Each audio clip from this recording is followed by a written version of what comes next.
Hello बच्चों, आपका बहुत बहुत स्वागत है part 8 of the aromaticity series में। और अगर आप नए हो तो इससे पहले के सारे वीडियोस प्लीज़ देख लो एरोमेटिसिटी पे, तभी आपको ये इस वीडियो लेक्चर समझ में आएगा। और अगर आपको पहले से आता है तो बहुत अच्छी बात है, वेलकम। ठीक है।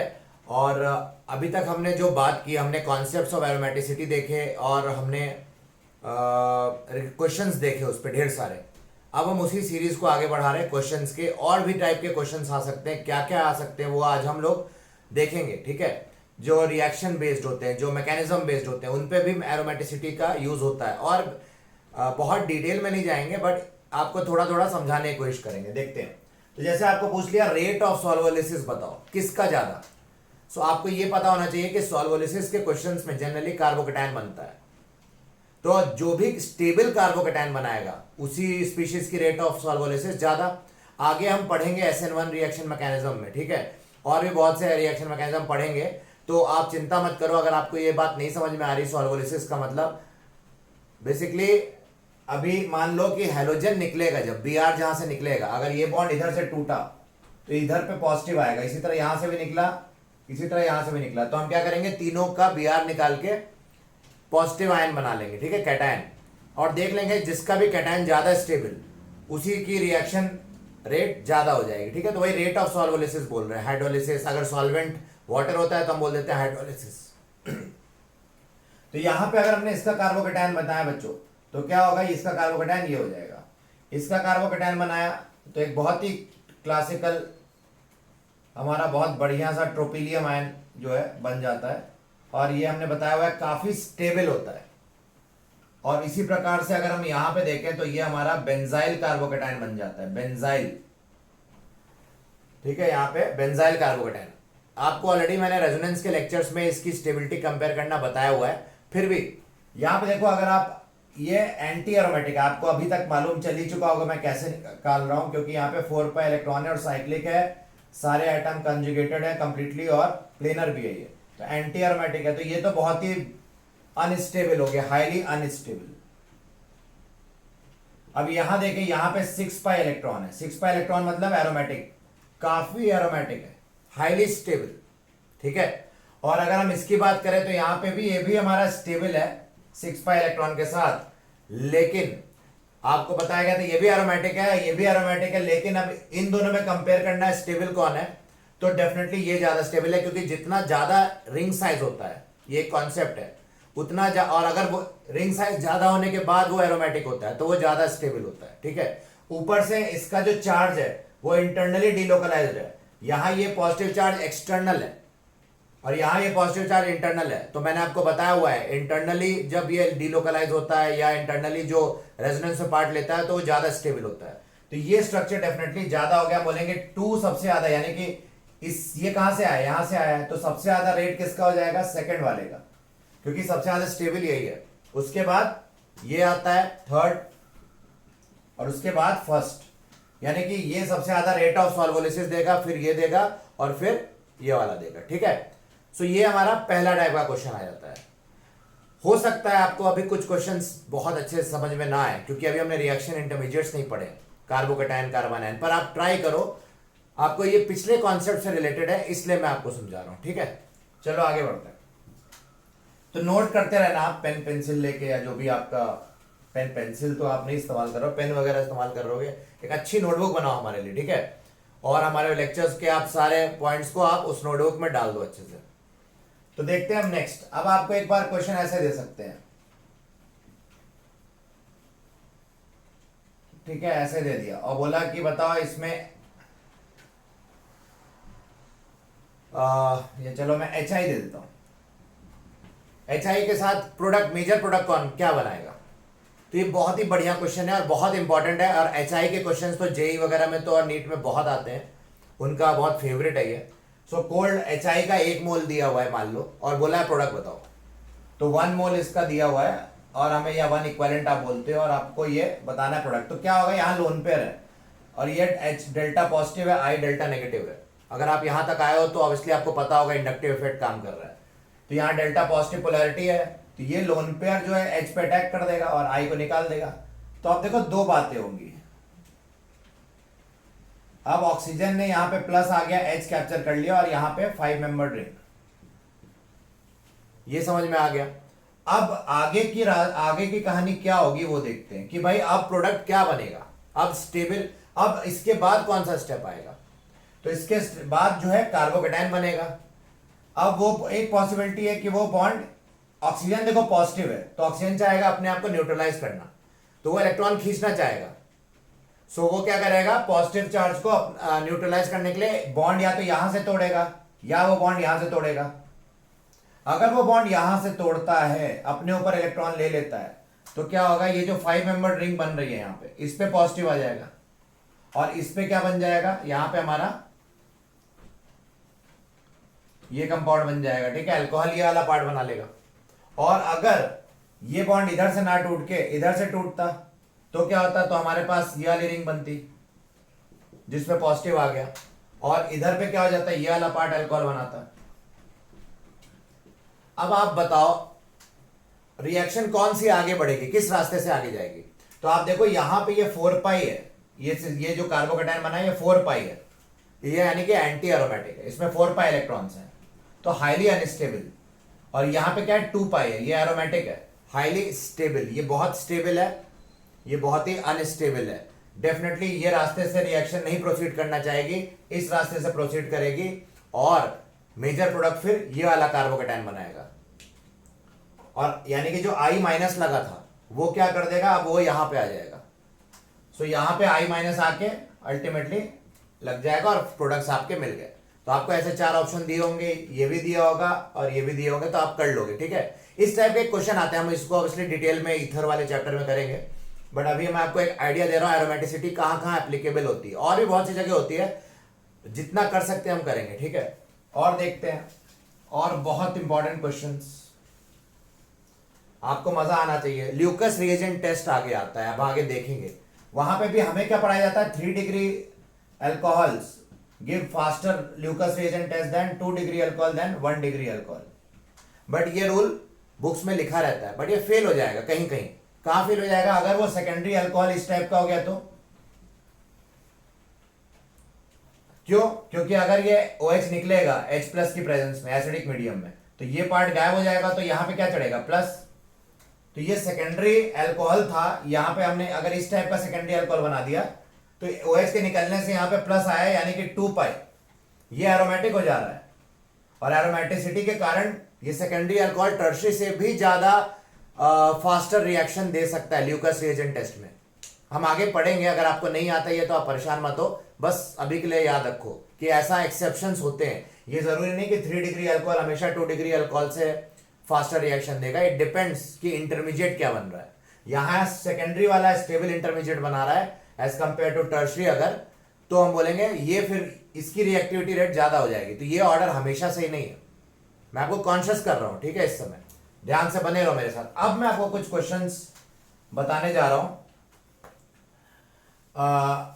मेन हमारे पास जैसे कुछ क्वेश्चंस है, मैं आपके लिए मैंने बताए हैं, तो देखते हैं उन क्वेश्चंस को भी, है ना, क्या है वो क्वेश्चंस। तो इस टाइप के क्वेश्चन आते हैं कि पहला क्वेश्चन, विच विल रिएक्ट या which will give silver nitrate test, ऐसा पूछ सकते हैं। या ऐसे पूछेंगे which will give white precipitate with silver nitrate, है ना, तो या येलो प्रेसिपिटेट। तो डिपेंडिंग ऑन कि क्लोराइड है तो व्हाइट प्रेसिपिटेट देगा AgCl का, ब्रोमाइड है तो AgBr का येलो प्रेसिपिटेट, आयोडाइड है तो डार्क येलो प्रेसिपिटेट दे देगा AgI का। सो वो डिपेंड करता है। तो ठीक है, तो आपको पूछेंगे which will give silver nitrate test. देखते हैं पहला सवाल, ये क्या ये सिल्वर नाइट्रेट टेस्ट देगा। तो सिल्वर नाइट्रेट आपको मालूम है यहाँ पे आयनिक कंपाउंड है और यहाँ पे ये बॉन्ड इस तरह से टूट सकता है जरूर। अगर ये बॉन्ड ऐसे टूटेगा, Br पे नेगेटिव आएगा, वो Ag+ के साथ जा सकता है क्या, देखते हैं। तो आपसे पूछा है क्या ये रिएक्शन होगी क्या, या सिल्वर नाइट्रेट टेस्ट ये देगा या येलो प्रेसिपिटेट देगा क्या AgBr का, ये इस तरह से पूछ सकते हैं। तो देखते हैं, तो अगर ये निकला Br तो यहाँ पे प्लस आ जाएगा और ये स्टेबल है। सो ऑब्वियसली ये प्लस बनना ही चाहेगा, कूद कूद के बनेगा भाई, है ना। इसकी जो क्या बोलते हैं प्रोबेबिलिटी फैक्टर है या जो भी बोलो, इसका बहुत भयानक होगा, ठीक है, बहुत हाई होगा। तो हम बोलेंगे यहाँ पे कोलिजन, सॉरी वो काइनेटिक्स का पार्ट आ गया। यहाँ पे हम बोलेंगे कि कार्बोकैटायन जो है वो स्टेबल बन रहा है और इसके कारण ये AgBr का पीपीटी बहुत जल्दी बन जाएगा, अच्छे से बन जाएगा, क्योंकि यहाँ स्टेबल एरोमेटिक, ये एरोमेटिक है 2 पाई इलेक्ट्रॉन है, इसलिए इसकी बनने की वजह से AgBr भी जल्दी बनेगा। और यानी कि सिल्वर जो है Br के साथ चला जाएगा, सिल्वर आयन, और नाइट्रेट आयन इसके साथ चला जाएगा। तो हम यहाँ पे नाइट्रेट आयन भी आप ब्रैकेट डाल के बना सकते हो, NO3- यहाँ लिख देता हूं, ठीक है। सो AgBr का, लेकिन आपसे क्या पूछा था, which will give silver nitrate test, तो क्या ये कंपाउंड देगा सिल्वर नाइट्रेट टेस्ट? तो yes, this compound is giving me silver nitrate test. फिर आपसे पूछ सकता है क्या, ये बताओ क्या ये कंपाउंड देगा? तो देखते हैं AgBr के साथ। तो आप बस क्या करना है, आपको कार्बोकैटायन बनाना है ना, क्योंकि आयनिक रिएक्शन है। कार्बोकैटायन आपने बनाया, ये कार्बोकैटायन 4 पाई है, यानी कि एंटी एरोमेटिक है, और आपको मालूम है एंटी एरोमेटिक हाईली अनस्टेबल होते हैं। तो ये कार्बोकैटायन नहीं बनेगा, इसलिए यहां पे भी सिल्वर ब्रोमाइड की फॉर्मेशन नहीं होनी चाहिए, ठीक है। तो ये हम बोलेंगे this reaction will not, is not likely to occur, या नहीं होगी, ठीक है। यानी कि यहाँ पे AgBr का पीपीटी भी नहीं मिलेगा, ठीक है। तो इस टाइप के क्वेश्चन आते हैं, यानी कि this compound is not going to give silver nitrate test. फिर आपको इसी को हमने मान लो ऐसे कर दिया,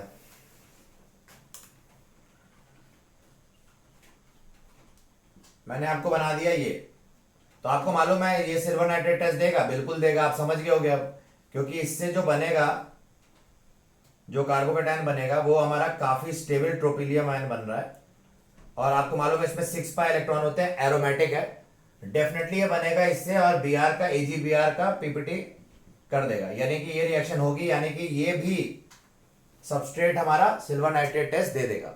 सो इस टाइप के क्वेश्चंस आते हैं। और देखो किस टाइप के आते हैं, बोलेंगे which will liberate hydrogen gas with lithium, या which will liberate hydrogen gas with potassium, ऐसे क्वेश्चंस भी आते हैं, तो उसको भी देख लेते हैं, है ना। सारे टाइप कवर कर ही रहे हैं तो वो भी देख लेते हैं। तो विच will liberate hydrogen gas with potassium, या लिथियम भी दे सकते, कुछ भी दे सकते हैं आप। तो चलो देखते हैं क्या ये हमारा देगा पोटेशियम मेटल के साथ। आपको मालूम होगा कि अगर कोई मॉलिक्यूल एसिडिक है तो एसिड मेटल के साथ रिएक्ट करता है, आपने ये 9th वाइन पे पढ़ते हो आप कि एसिड मेटल के साथ सॉल्ट बनाता है और हाइड्रोजन डिस्प्लेस करता है। यानी कि अगर ये मेटल है तो इसमें कोई ना कोई एसिडिक, ये एसिडिक होना पड़ेगा, ये कंपाउंड क्या होना पड़ेगा, एसिडिक होना पड़ेगा, तभी हाइड्रोजन निकलेगा। ये बात आपको लॉजिकली सोचनी पड़ेगी, ये अब आपको पता होना चाहिए, तभी आप ये सवाल बनाओगे। तो अगर ये एसिडिक होगा तो ऑब्वियसली एसिड्स क्या करते हैं, जनरली जो अरीनियस एसिड्स होते हैं वो हमारे प्रोटॉन डोनर्स होते हैं। तो H+ अगर जल्दी डोनेट करेगा, H+ जल्दी जल्दी लिबरेट कर देगा, तो हाइड्रोजन गैस जल्दी बनेगी, तो ही ये रिएक्शन होगी। सो अगर ये एसिडिक है तो ये H+ जल्दी देगा। देखते हैं क्या इसके पास, यानी कि, और ये H+ को हम क्या बोलेंगे, एसिडिक हाइड्रोजन। तो अगर इसके पास एसिडिक हाइड्रोजन है, शॉर्ट में अगर कहें, अगर इस कंपाउंड के पास एसिडिक हाइड्रोजन है तो ये रिएक्शन हो जाएगी, यानी कि हाइड्रोजन लिबरेट हो जाएगा। अब एसिडिक हाइड्रोजन क्या होता है, इसका कॉन्सेप्ट में पहले सिखा चुका हूं कि वो हाइड्रोजन जिसके निकलने के बाद एनायन जो बनता है वो स्टेबल हो जाए, तो उस हाइड्रोजन को हम एसिडिक हाइड्रोजन कहते हैं, ठीक है। तो देखते हैं, मैं समझाता हूं। तो यहां पे हमारे पास देख सकते हैं हाइड्रोजन है 2, तो अगर एक हाइड्रोजन हम निकाल दें और ये हाइड्रोजन अपना इलेक्ट्रॉन इधर देके H+ करके रिलीज हो गया, तो यहां पे क्या बनेगा, अगर आप ध्यान से देखो तो यहां प्लस आ जाएगा एक हाइड्रोजन निकलने से, और यहां पे जब प्लस आएगा तो आप खुद, सॉरी माय मिस्टेक, माइनस आ जाएगा, मैंने जल्दबाजी में प्लस लिख दिया, यहां पे H+ करके निकल रहा है तो यहां माइनस आएगा ना, तो माइनस आ गया। अब ये क्या स्टेबल है, हाँ तो बिल्कुल स्टेबल है, यहां 6 पाई इलेक्ट्रॉन है, तो ये क्या हो गया, एरोमेटिक है। डेफिनेटली ये रिएक्शन होगी, बहुत अच्छे से होगी, क्योंकि यहाँ एरोमेटिक स्पीशीज की फॉर्मेशन हो रही है, तो डेफिनेटली यहाँ हाइड्रोजन लिबरेट हो जाएगा, ठीक है। अब आप समझ रहे हो, और ये क्या होगा, पोटेशियम के साथ आयनिक कंपाउंड बना लेगा, मैं यहां लिख दे रहा हूं K+, ठीक। तो इस टाइप का आपका फॉर्मेशन हो गया। So this species is liberating hydrogen gas with potassium या लिथियम या सोडियम, जो भी देंगे। देखते हैं और कुछ बताओ ये देगा क्या? क्या ये पोटेशियम के साथ हाइड्रोजन लिबरेट करेगा क्या? आपको ऐसे पूछा हुआ है, तो ऑब्वियसली आपको क्या करना है, एसिडिक हाइड्रोजन देखना है। देखते हैं भाई यहाँ का अगर हम बात करें, मैं इधर लिख दे रहा हूं, तो देखते हैं यहाँ पे क्या होगा। अगर हम बनाए इसका कार्बन आयन, कार्बन आयन बना लेना है बस, एसिडिक हाइड्रोजन निकाल के कार्बन आयन बनाओ। अगर वो कार्बन आयन स्टेबल है तो ये रिएक्शन हो जाएगी। तो ये जो एनायन बना है, क्या ये स्टेबल एनायन है? तो बिल्कुल स्टेबल है, क्योंकि यहाँ पे हमारे पास रेजोनेंस में ये सब इन्वॉल्व रहते हैं, तो ये नेगेटिव चार्ज डिलोकलाइज कर सकता है। और ये दोनों रिंग्स एरोमेटिक है, तो यस इट इज स्टेबल, तो डेफिनेटली यहाँ पे हाइड्रोजन लिबरेट हो जाएगी, ठीक है ना। क्योंकि यहाँ पे हमारे पास फिर से दो हाइड्रोजन थे, एक हाइड्रोजन उड़ गया है ना, दो हाइड्रोजन यहाँ पे थे इस कार्बन पे, एक उड़ गया जैसे पिछले केस में, तो ये बन गया। तो ये हमारा क्या एरोमेटिक है कि नहीं? बिल्कुल एरोमेटिक है, तो इसलिए हम बोलेंगे ये सब कंपाउंड भी हाइड्रोजन को लिबरेट कर देगा। ठीक है, समझ में आ रहा है, मजा आ रही है? चलो, लेकिन पहले के वीडियोस आपको देखे होने चाहिए, तभी आप बता पाओगे। अब जैसे देखते हैं ये वाला,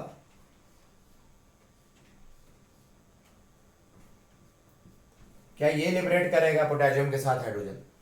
तो यहां पे H है, ये H जब निकलेगा तो ऑब्वियसली यहां पे एनायन बना लेगा, ठीक है। पर प्रॉब्लम क्या हो गई, यहाँ 8 पाई इलेक्ट्रॉन हो गए, और 8 पाई इलेक्ट्रॉन आपको मालूम है सिस्टम, ऐसे सिस्टम एंटी एरोमेटिक होते हैं, तो ये कभी नहीं बनना चाहेगा, क्योंकि हाईली अनस्टेबल है।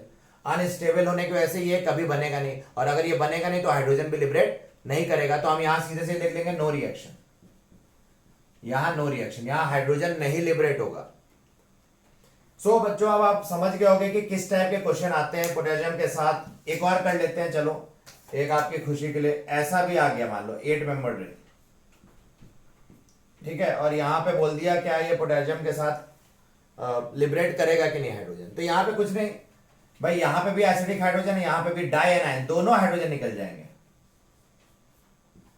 और क्यों निकलेंगे? क्योंकि देखो ऑलरेडी इसके पास 6 पाई है, अगर एक निकलता तो 8 पाई होता, जो कि एंटी एरोमेटिक होता। तो यहां से भी हाइड्रोजन अगर निकल जाए तो बहुत अच्छी बात होगी।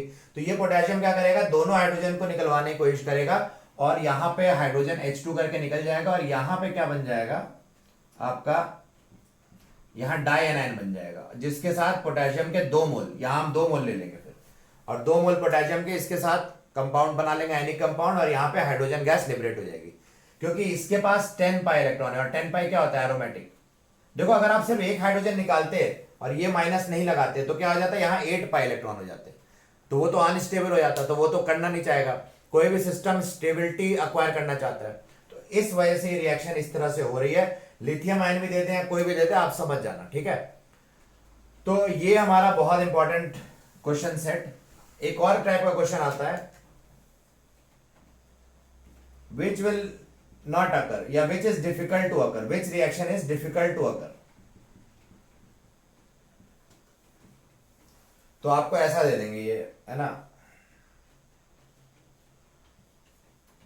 मान लो ये दे दिया आपने, और बोला कि भाई H2SO4 के साथ क्या ये रिएक्शन देगा, सल्फ्यूरिक एसिड के साथ। आपको मालूम है OH का जो लोन पेयर है वो एसिडिक मीडियम में क्या होता है, H+ होता है, तो इस पे अटैक करके पानी के फॉर्म में निकल जाएगा, है ना, आपको ये बात। तो यहां पे हम क्या बनाएंगे, ऐसे H2SO4 की रिएक्शंस में हम कार्बोकैटायन बनाएंगे। तो ये सब आगे आप पढ़ोगे, है ना, कोई ऐसा डरने वाली बात नहीं कि ये सब कहां से आप सर निकाल के ला रहे हो। ये सब आगे 12th क्लास में भी है, 11th में भी आप पढ़ोगे, 12th में भी है, तो इसलिए आप टेंशन मत लो। लेकिन हाँ, ऑब्वियसली ये कार्बोकैटायन और इतना डिटेल में नहीं है, इसलिए हम उसको अभी से ही सेपरेट करके कैटेगरी में पढ़ रहे हैं, ठीक है। तो देखते हैं यहाँ पे आप देखो 6 पाई बना के नहीं, अगर ये OH निकल जाएगा माइनस करके तो यहाँ प्लस आएगा, और यहाँ पे स्टेबल कार्बोकैटायन बनेगा। तो yes, this reaction is will occur, ये रिएक्शन होगी, कूद कूद के होगी। क्यों? क्योंकि यहाँ पे स्टेबल एरोमेटिक कार्बोकैटायन बन रहा है, ट्रोपिलियम है, आपको मालूम ही है ये। तो ये हमारा रिएक्शन होगी, ये वाली रिएक्शन पॉसिबल है, इट इज पॉसिबल। इन्होंने बोला difficult to occur, no it is not difficult to occur, it is very easy to occur, it will easily, in fact it is going to be very fast reaction। अगर आपसे पूछे